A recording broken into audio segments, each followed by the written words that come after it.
Si tu pensais avoir une bonne retraite, dis-toi que c'est mort. François l'a annoncé hier dans son discours de politique générale, rien ne va changer. Mais t'inquiète pas, parce que dans cette vidéo, je vais essayer de t'apporter une solution qui va te permettre de te protéger justement du gouvernement qui est incapable de gérer le système des retraites. On va écouter un petit extrait qui va mettre en contexte à quel point le gouvernement est incompétent.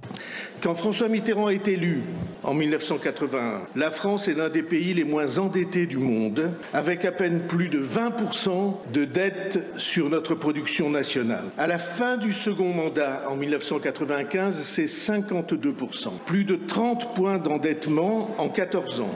À la fin des années 90, la France, pour tous les critères de santé économique, est nettement au-dessus de l'Allemagne. Notre commerce extérieur est largement excédentaire. Puis en 2000, gouvernement de Lionel Jospin, brutalement les courbes se cassent et commence une descente que rien paraît ne pouvoir arrêter. Entre 2007 et 2012, gouvernement de Nicolas Sarkozy, 25 points de produit intérieur. Entre 2012 et 2017, François Hollande, 10 points d'augmentation de l'endettement. Et depuis 2017, Emmanuel Macron, 12 points. Et j'affirme que tous les partis d'opposition demandant à cette tribune sans cesse des dépenses supplémentaires ont dansé aussi le tango fatal qui nous a conduits au bord de ce précipice. Et comme tu le vois, François Bayrou démonte tous les gouvernements successifs, que ce soit des gouvernements de gauche ou des gouvernements de pseudo-droite, notamment avec Emmanuel Macron, qui n'est pas de droite. Emmanuel Macron, c'est pas un libéral, faut arrêter d'écouter ce que dit le LFI ou la gauche ou quoi que ce soit. Macron n'est pas libéral. Tout au pire, il est de centre, mais encore une fois, c'est un gars qui est de gauche, puisqu'il a une politique de gauche. Il taxe toujours plus les gens, quels qu'ils soient et à quelque niveau que ce soit, et il ne faut pas croire que c'est lui qui va sauver la France. Allez, on passe au sujet des retraites. Tu vas voir que c'est affligeant à quel point aucune solution n'est mise sur la table, encore une fois, aujourd'hui. La première urgence, c'est de répondre à la question des retraites qui occupe le débat public depuis longtemps. Le déséquilibre du financement du système de retraite et la dette massive qu'il a creusée ne peuvent être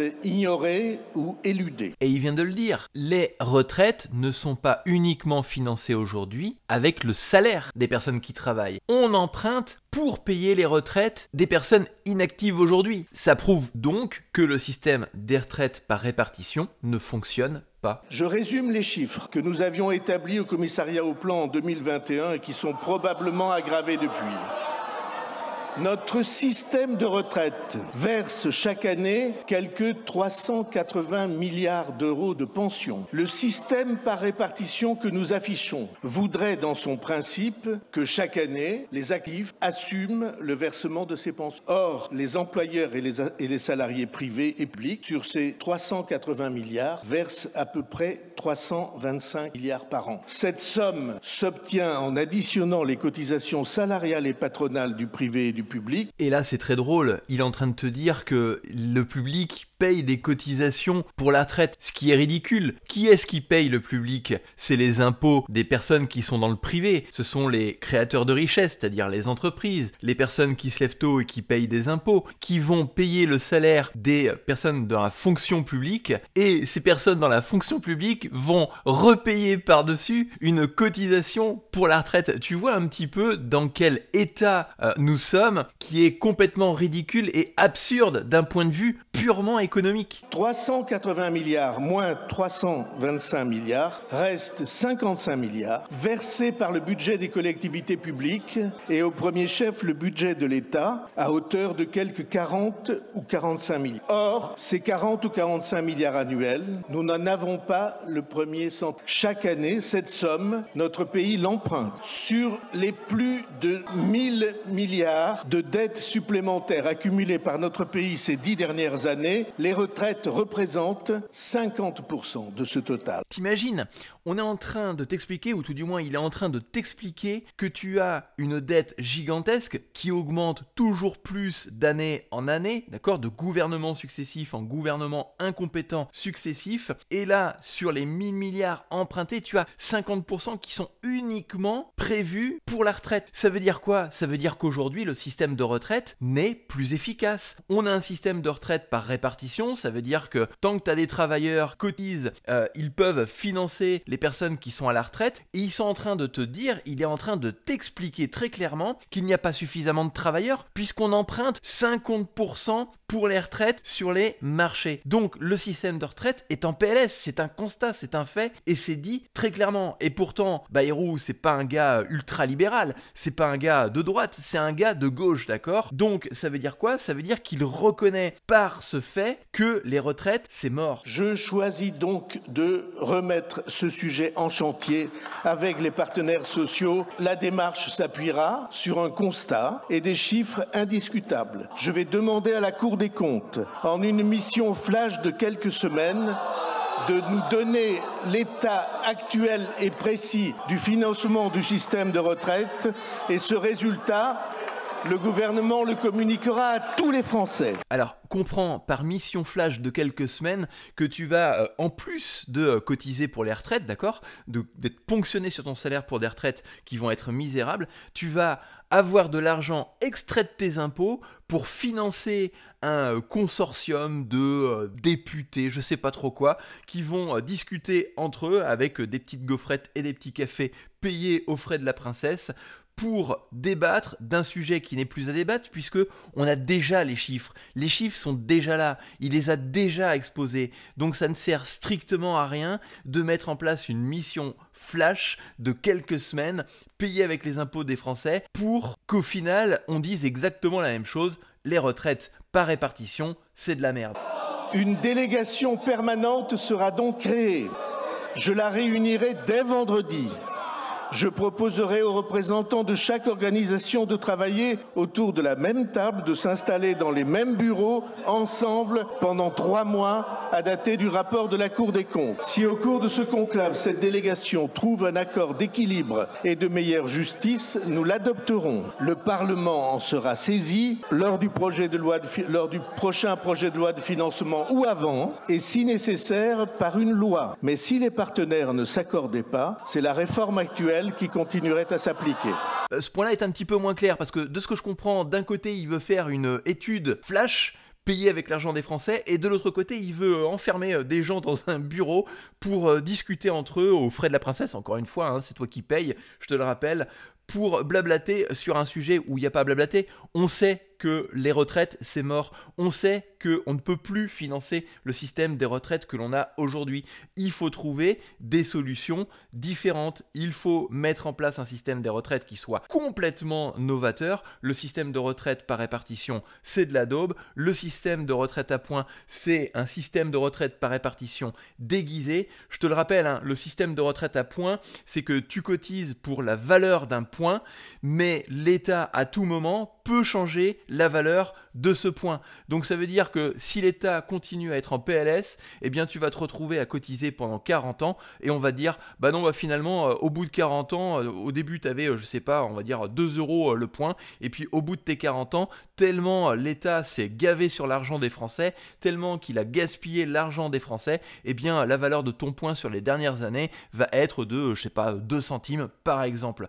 Donc non, le système par répartition n'est pas une solution viable à long terme, et non, le système de retraite à points n'est pas non plus une bonne solution. Alors, tout n'est pas perdu, parce qu'il existe d'autres solutions pour te constituer ta retraite. Et pourtant, ce sont des solutions qui sont souvent décriées par l'opposition politique globale de Jean-Luc Mélenchon et de tout le LFI, qui vise à taxer les riches pour financer les assistés, et de l'autre côté, bah, tu te retrouves, parce que la politique de Jean-Luc Mélenchon, c'est ça, hein, c'est la contradiction permanente. Il l'a dit lui-même sur des plateaux de télé, et en même temps, François Bayrou l'a évoqué dernièrement dans son discours de politique générale, et là, étrangement, t'as aucun mec du LFI qui peut dire le contraire, compte tenu du fait que ça a été dit et redit. Et le système vertueux qui existe pour se créer une retraite qui soit viable, c'est la retraite par capitalisation. Alors ça peut faire peur parce que forcément tu l'as entendu partout